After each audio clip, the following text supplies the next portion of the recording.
Legacy Precious Metals is the company that I trust to give you good and patient counsel for investing in your retirement. The Biden administration has caused a financial crisis, and they have no clue how to fix it. Oil prices have skyrocketed, and when oil prices go up, not only do your expenses go up, but the cost of transportation and shipping spikes, leading the prices of goods to rise. And we are already seeing record inflation. That's the last thing that we need. Our economy is in trouble, and you need to take steps to protect yourself. If all your money is tied up in stocks, bonds, and traditional markets, you may be vulnerable. So gold is one of the very best ways to protect your retirement. No matter what happens, you own your own gold. It's real, it's physical, and it's always been valuable since the dawn of time.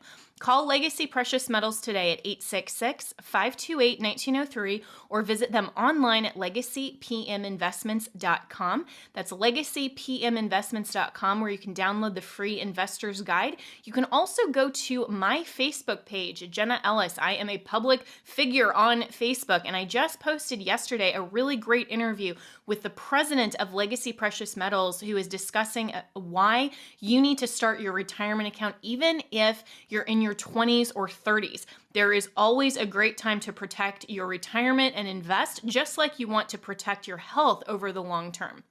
So go to Legacy Precious Metals at legacypminvestments.com or call 866-528-1903. All right, well, 2022 is going to be a critical year for America. AMAC, the Association of Mature American Citizens, along with their nearly 2 million members. The fight to stop out-of-control spending in the president's Build Back Better scheme is far from over, and Congress is plotting more legislation that could hurt our seniors. The midterm elections will be a battle for freedom versus socialism. Unlike liberal groups, AMAC is America's conservative, action-oriented 50-plus organization fighting hard every day here in Washington and across the nation for our seniors. So I'm urging you to choose AMAC now. You will receive all of the great membership benefits, including AMAC discounts on hotels, travels, and restaurants, and your membership will support your conservative values. So go to amac.us/Ellis. That's amac.us/ELLIS to become an AMAC member now. As a constitutional law attorney, former senior legal advisor, and personal counsel to President Donald J. Trump, Jenna Ellis believes in the rule of law and the importance of integrity in our elections. And she's ready to tackle the big cultural and legal issues facing America. This is the Jenna Ellis Show. Here is your host, Jenna Ellis. Welcome, friends, to the Jenna Ellis Show. This is Mike Donnelly. I am with you. This is part 2 of a education deep dive we're talking about here. Yesterday, or whenever it was, I had the chance to talk with Professor Bradley Thompson from Clemson. He's the redneck intellectual, and you're going to want to check out his Substack because he had some very provocative things to say during our podcast. He says government schools are immoral and should be abolished. If you didn't get the chance to listen, rewind and listen to that podcast because we talked about some amazing things, some very interesting information about why why he thought education, policy, and philosophy was something we need to be thinking about as we're thinking about solving some of the really important policy issues and problems we have in our country. During the monologue of that podcast, I talked about James Madison's observation in Federalist 47, where he defined tyranny. And I said, I think that the federal government is probably the biggest threat to freedom in our country today, and I explained why. And we talked a lot about education and education philosophy. Well, we're going to keep diving into education philosophy and now turn a little bit more towards policy.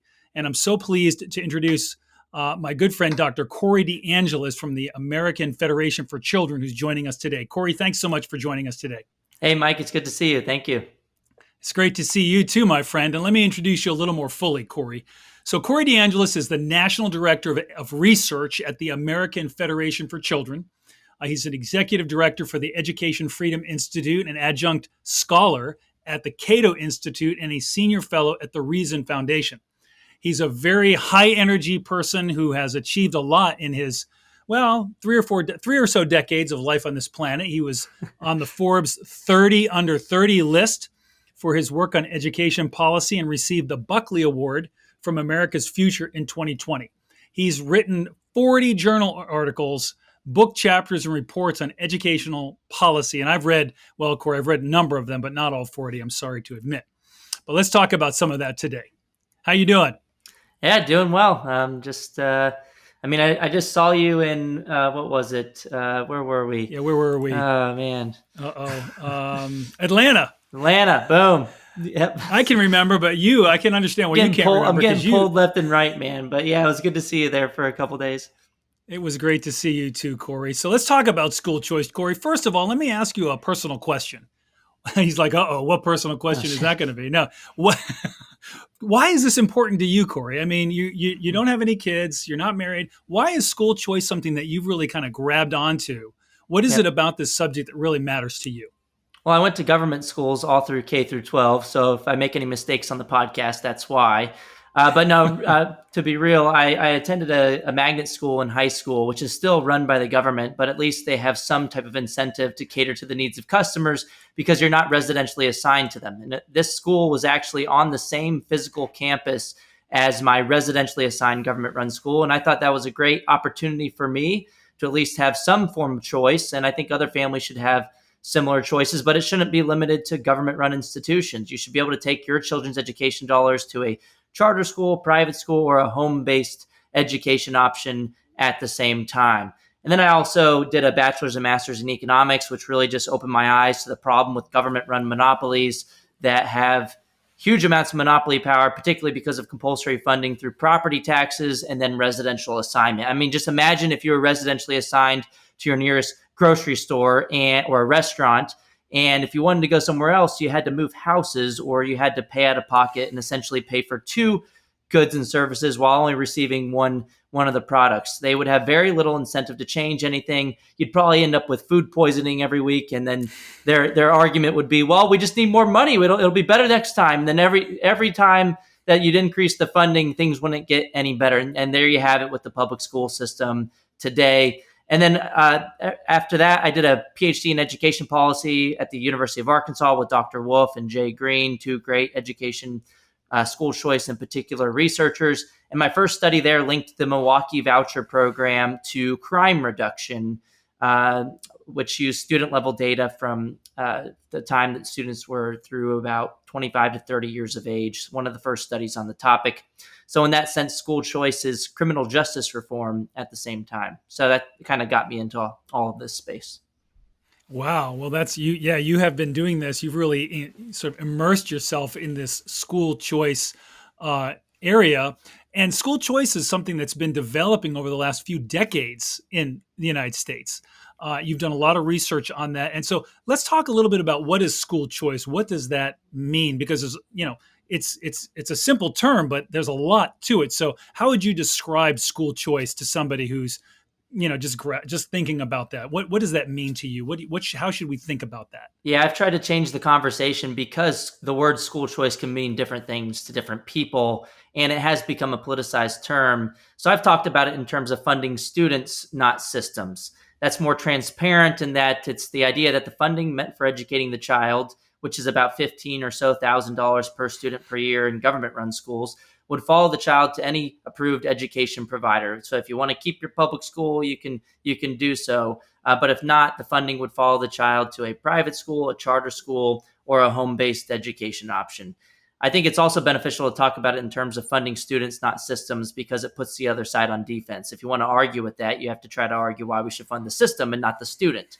So it's a bit of a rhetorical technique at the same time. But that's the basic concept. What most states are pushing right now is something called an education savings account. Again, the money that would have already followed you to the government-run school can still go there if you want to attend that school, if it's a great option for you, which I don't know how many people agree with that assessment. But if not, the funding would follow the child to an education savings account, which could be directed by the parents. You could take it, again, to a private school to pay for tuition and fees. You could use it for micro schools or homeschooling curriculum or any other approved education provider. And in 2021, the number of states with these education savings account programs actually doubled from 5 states to 10 states. And partially it's because the teachers unions really overplayed their hand by lobbying the CDC to keep government schools closed for so long.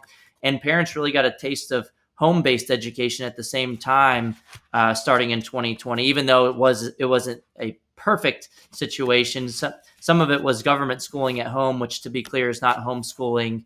But some families started to realize that they could do more at a fraction of the time, and families became more confident in their ability to educate their children at home. And so the Census Bureau has found data suggesting that homeschooling has at least doubled over the pandemic period. So we've seen a lot of good things happen out of the pandemic. The silver lining is more educational freedom.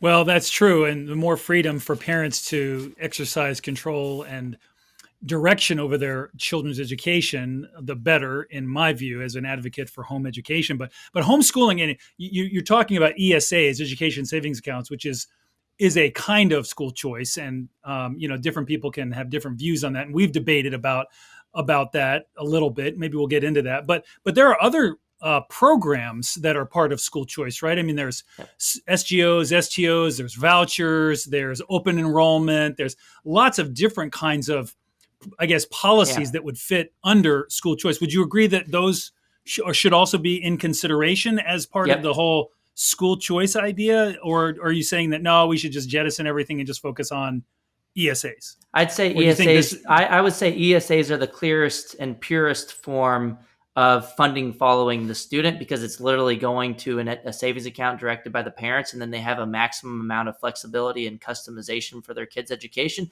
But at the same time, I think all these other forms of choice should be considered as school choice too. I mean, my basic definition is anything that allows the family to take their kids' education dollars to an alternative provider of education services. So, for example, a charter school, if that sprouts up, if the state that allows the family to take their kids' education dollars that would have followed them to the government school to another option, including a charter school, I think that's a step in the right direction. There are also voucher programs, which is similar to the ESA situation, but you could only use the funding for private school tuition and fees with vouchers. So it's more limited, and it doesn't go through a savings account mechanism. The tax credit scholarship programs are a way to privately fund school choice initiatives, which could be privately funded ESAs, education savings account. You could have a privately funded just scholarship that can only be used for private school tuition and fees. But the basic mechanism there is that individuals and other entities can donate to something called a scholarship granting organization. They can get a tax benefit for doing so. And then other families can go to the scholarship granting organization to get the funding to take to a private school to pay for tuition and fees.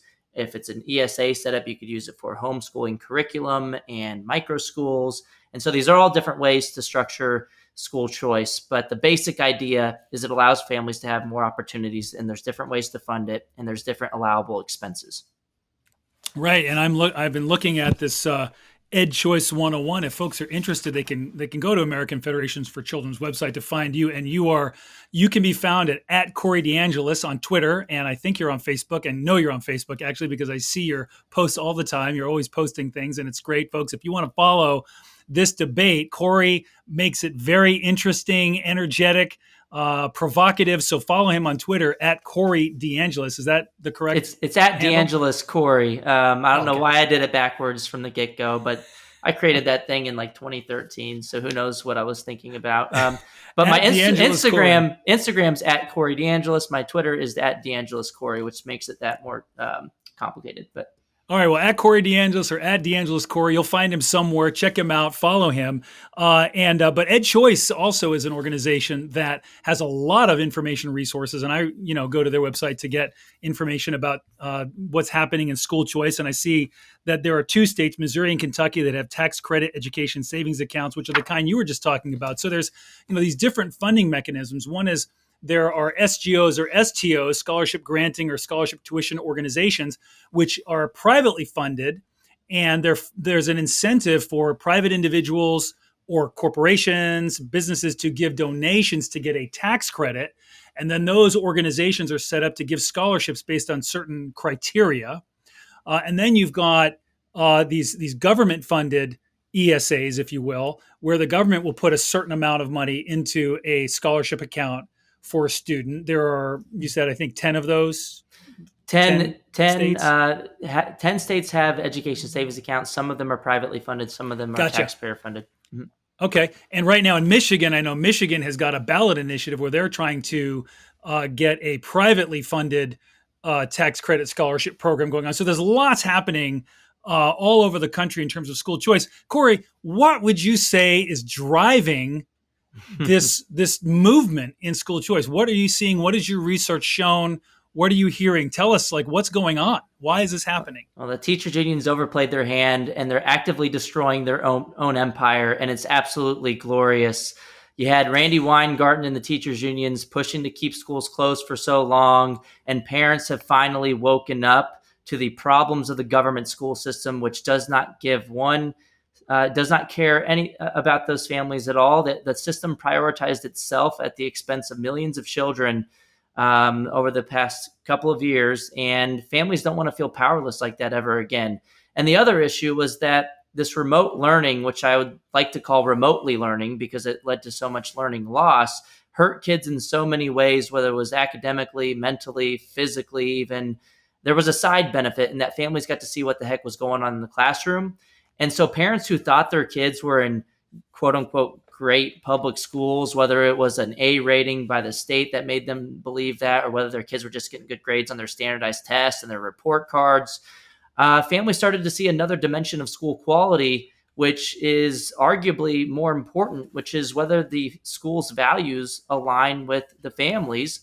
And so families started to realize that some of their kids were being indoctrinated in ways that don't align with their values, and their kids were growing up not to like them very much.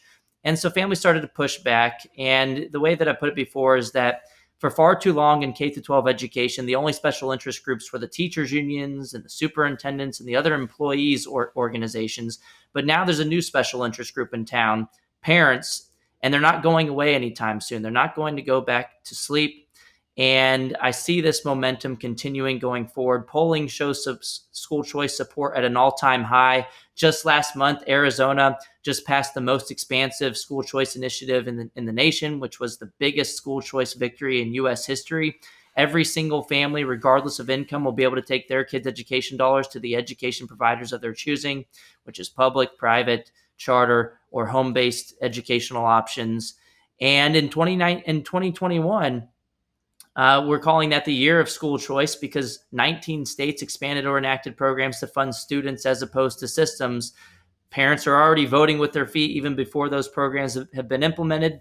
Over 1.3 million children left the government school system. There was a mass exodus. So there's a parent revolution happening right now, and politicians from all parties would be wise to listen to them going forward because these parents are the new special interest group. They're not going to sit down and shut up no matter how many times members of the establishment try to label them as domestic terrorists, which, by the way, led to a backlash against the NSBA, the National School Boards Association. Over the past half a year, 26 states decided to leave that disaster of an organization, the anti-parent organization that colluded with the Biden administration to try to send a letter to the Justice Department to investigate parents as domestic terrorists. It turns out domestic terrorists vote. And the GOP in particular has a golden opportunity right now to become the parents' party. Two polls from last month, one from Randy Weingarten's teachers unions and the other one from the Democrats for Education Reform, two left-leaning pollsters or polls that were commissioned by left-leaning groups, found that Republicans for the first time ever are up on the issue of education from 1 to 3 percentage points. And one of the polls finding that they were up with parents by 9 percentage points. So they can become the parents' party, but they better not mess up their opportunity. And the best way to truly secure parental rights in education is to allow families to have more flexibility and choice in their children's education. Well, in fact, Corey, we were at this conference, and I think you're referring to one of these polls that one of the presenters showed. I don't remember who it was. I think it was might have been the Virginia Commissioner of Education showing the Democratic advantage on education. And she showed this poll that had, I'm trying to find it here. It went all the way back to, let's see, 1980 or something like that, showing how, like, in the polling, it would show what the Democrats' advantage was on the issue of education.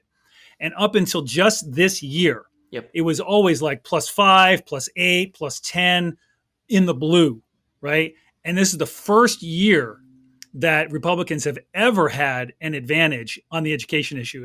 Is that correct? That's what I saw in the graphic as well, as Amy Godara from Virginia, and I've seen the polls as well. I cited one in my recent Wall Street Journal article just from 2017. Gallup asked a similar question, and they found that Democrats at the time in 2017 were up on the issue of education by 19 points. Now you have two left-leaning pollsters finding Republicans up on education by 1 to 3 points. Some might say, 1 to 3 points isn't all that much, but looking at the history, that is a seismic shift in support towards Republicans on the issue of education. We saw this kind of bubbling up with the Virginia governor's race with Glenn Youngkin, for example. He won that election on the issue of education in a state that just the year before went 10 points to Biden, swung 12 points the other way.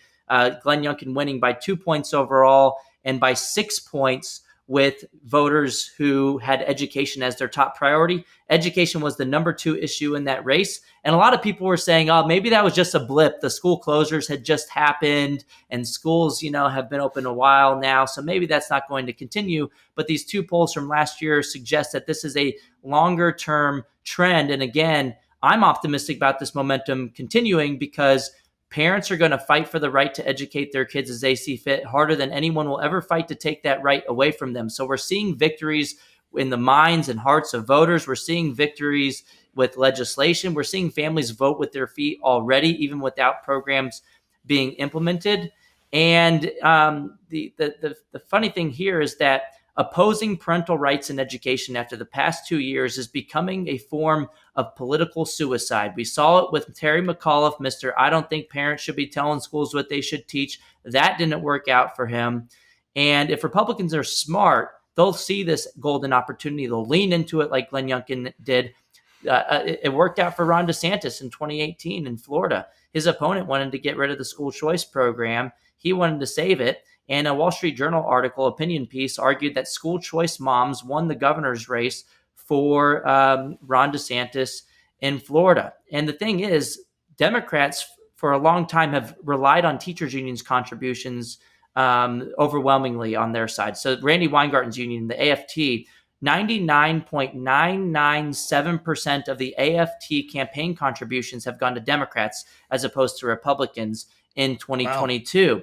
So if a Republican gets a Democrat to say anything about parental rights in education, the Democrats are bound to lose ground because they're in a catch-22 situation. If they are in pockets of the teachers unions, if they say something in favor of parental rights, well, Randy Weingarten's going to get mad at them. If they come out against parental rights, like we saw with Terry McAuliffe, well, the parents, the new special interest group, are going to push back. So Republicans are in a win-win situation. This is a golden opportunity. It's up to them to take it, to be the parents' party. Well, do you see that happening? I mean, you talk to a lot of legislators, Corey. You travel all over the country. You speak at a lot of conferences. You're on media all the time. Do you see that happening? Do you see the Republicans talking about doing just that, sort of advancing more opportunity for children in their states? And what are you seeing in that regard? Yeah, I mean, in 2021, year of school choice, 19 states did so. They were mostly red states, so mostly relying on Republican votes. In Arizona, with this huge victory, biggest school choice victory in U.S. history last month, they have slim majorities, the slimmest of majorities. The House and Senate each have a 1-seat Republican majority, and the governor, Ducey, is a Republican as well. It required every single Republican to show up in person and vote in favor of their party platform issue, school choice, and they got it done. So Republicans all across the country are talking about being the parents' party, but Republicans in Arizona showed them how it's done. I would say school choice is the only way to truly secure parental rights in education. And in Texas, for example, the Governor Abbott just gave his most forceful support of school choice that I've heard ever in an event in May of 2022, saying that the funding should follow the child to any public, private, charter, or home-based or private or charter education provider. So he was supporting private school choice in his statement in May.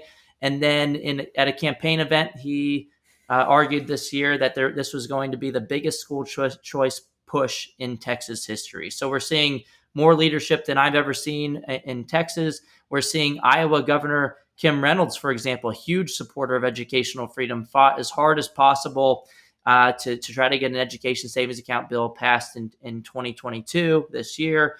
The Senate passed it with all Republicans in favor, except for one joining the Democrats, passed pretty easily. But the House in Iowa, which had 60% Republicans, wasn't able to get it done, even though they had a pretty strong majority. Well, Governor Reynolds didn't just talk about supporting educational freedom. Her actions proved that it's a big thing for her as well. And she endorsed 9 candidates in the primary. 8 of those 9 candidates won. And one of the clearest dividing lines in most of those races was school choice, or whether you supported school choice or not.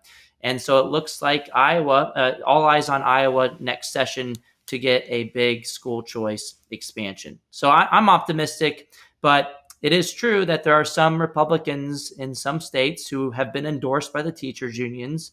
It seems to be, ironically, the deeper red states, because the teachers unions know that in deep red states, they're not going to get a Democrat majority. So they got to play in Republican primaries on the issue of education. And they just got to basically defend against changes to the status quo. So they try to go after one chamber. We've seen this in Texas in the House. In 2017, Texas passed an ESA through their Senate, even before all the pandemic stuff. But in the House, it kind of quietly died. And there wasn't a lot of commotion about it, but things have changed all across the country. If Republicans were to kill a school choice bill after the past 2 years, after the curriculum misalignment issues and the school closures, I think all hell would break loose in Texas and at a national level. But I think politicians at the same time are putting their fingers up in the air, and they're starting to see that school choice is a political winner. I mean, look what happened in Arizona. We talk about the victory, but just last year, there was a similar bill that passed through the Senate, but 3 of the Republicans joined the Democrats in Arizona to kill it last year. But this year, those same 3 voted in favor, and one of those 3 actually co-sponsored the bill to make it a universal program that everybody can benefit from, regardless of income. So the political winds are shifting, and I think politicians are starting to see that families care about this issue and families vote. They are a new special interest group, and you better pay attention to them because you don't want to mess with the mama bears. You don't want to mess with the mama bears. And, it's interesting, Corey, you and I have talked over the years, and we were just at this conference, which passed a model policy for legislators. And in Arizona, they recognized that there's a need to differentiate even among school choice. And this is a little complicated. We're not going to go into great detail here, but the homeschool community has some concerns about taking government money, because with government shekels can come government shackles, right? What the government funds, the government can control. Now, right now, all the ESA programs, very light touch, not a lot of over regulation and that kind of thing. But, our organization has kind of been concerned about, okay, right now that's the case, but what might happen 10, 20 years down the road? And politicians they don't look that far down the road. But in Arizona, West Virginia, New Hampshire, states that have just passed these ESA programs, they said, you know what? We're gonna sort of protect the homeschool community. We're gonna leave them alone. We're gonna create this new category of student called an ESA student, so that if people want to homeschool under their homeschool law, they can do that. If they want to get an ESA and they can do what really looks a lot like homeschooling, they can do that. But that's important because it separates and really creates, I say, more freedom and protection for people. Would you agree with that? Do you think that's a good approach? Yeah, I think every bill should include what they included in Arizona, which is to separate, like you're saying, the definition of what it means to be a homeschooler. So even if you are using this program and if you're doing the same things you were doing before and it looks like you're homeschooling, you will be defined in Arizona as an ESA student, not a homeschooler, which, as you said, protects against any potential regulatory spillover between the two groups in the future. So we should all be vigilant in reading these bills and making sure there aren't onerous regulations, and to make sure that homeschooler freedom is protected in the state going forward. In Arizona, also, they made sure that there wasn't a testing requirement, for example. There wasn't a requirement to to hand your admission standards over to the state, for example, or to accept the ESA amount as full payment for the services. So there's a lot of good things that the Arizona bill did, but not every bill is written that way. So we have to be vigilant, push against any bills that have onerous regulations. And parents are powerful right now, so if their voices will be heard, and bills can always be amended. And I will say, look, I understand the concern of some people in the homeschool community about potential for regulation. I'm about as anti or as limited government as you can get. I know you know this, Mike. I don't want government controlling anything. But at the same time, we got to be careful about making perfect the enemy of the good. And there's another doomsday scenario that can happen if we don't do school choice, if we don't empower families to choose. The where we're going in the current situation is that you might have, and what we already do, have 9 out of 10 kids being indoctrinated in government-run institutions today. Those kids will grow up later to vote to regulate home and private education, even without a choice. So we're better off taking the incremental win. And as long as every single family has the choice to say whether they can accept the funding or not, and so every private school can have the choice to accept the funding or not, the benefit there is that we get a bigger coalition to defend against those future calls for regulation, and we make home and private education more mainstream, which should make have a lower likelihood in other members of society calling to regulate private and home education if the concept is more mainstream. And as the great economist Thomas Sowell once said, there are no solutions, there are only trade-offs. There are costs and benefits to every policy decision. And those who are making the fear-mongering argument against school choice are just focusing on one potential future cost without noticing the huge guaranteed cost that's happening today if we don't do anything. And we got to weigh total cost and total benefits. And at the same time, we should join hands in fighting against government regulations every step of the way, whether that's with or without a school choice program in place.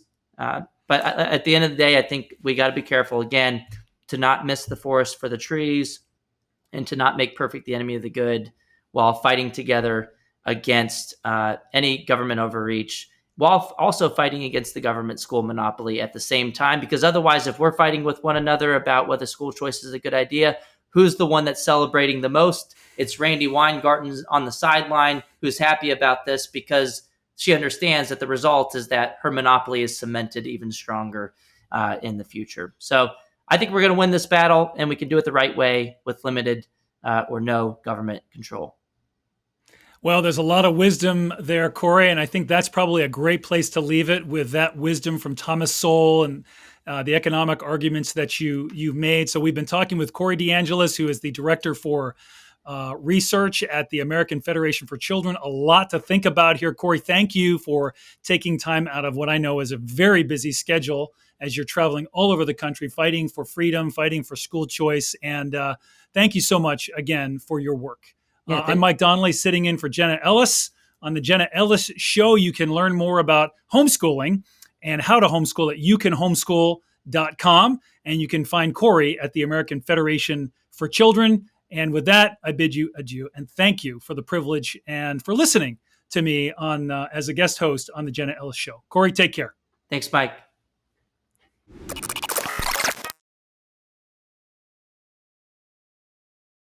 Legacy Precious Metals is the company that I trust to give you good and patient counsel for investing in your retirement. The Biden administration has caused a financial crisis, and they have no clue how to fix it. Oil prices have skyrocketed, and when oil prices go up, not only do your expenses go up, but the cost of transportation and shipping spikes, leading the prices of goods to rise.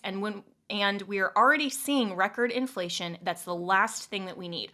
Our economy is in trouble, and you need to take steps to protect yourself. If all your money is tied up in stocks, bonds, and traditional markets, you may be vulnerable. So gold is one of the very best ways to protect your retirement. No matter what happens, you own your own gold. It's real, it's physical, and it's always been valuable since the dawn of time.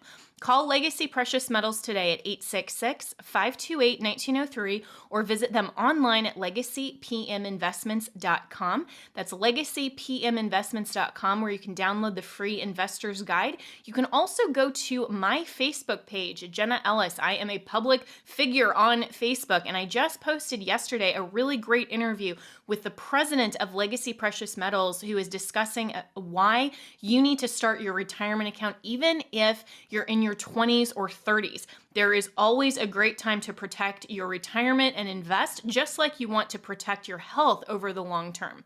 So go to Legacy Precious Metals at legacypminvestments.com or call 866-528-1903. MyPillow is having their biggest sheet sale of the year. You all have helped build MyPillow into the amazing company that it is today. Now, Mike Lindell, the inventor and CEO, wants to give back exclusively to you, his listeners. The Percale bed sheet set is available in a variety of colors and sizes, and they are all on sale. So, for example, the queen size is regularly priced at $89.98, but is now only $39.98 with our listener promo code Jenna, Jenna. So order now, because when they're gone, they're gone. The Percale bed sheets are breathable and have a cool and crisp feel. These come with a 10-year warranty and a 60-day money-back guarantee, so don't miss out on this incredible offer. There's a limited supply, so be sure to order now. You can call 1-800-564-8475 and use the promo code Jenna, or go to mypillow.com/Jenna. You can click on the radio listeners square and use the promo code Jenna. That's Jenna. Thank you so much to all of Mike Lindell's listeners and listeners of this podcast for making sure to support MyPillow and using our exclusive listener promo code Jenna. That's Jenna.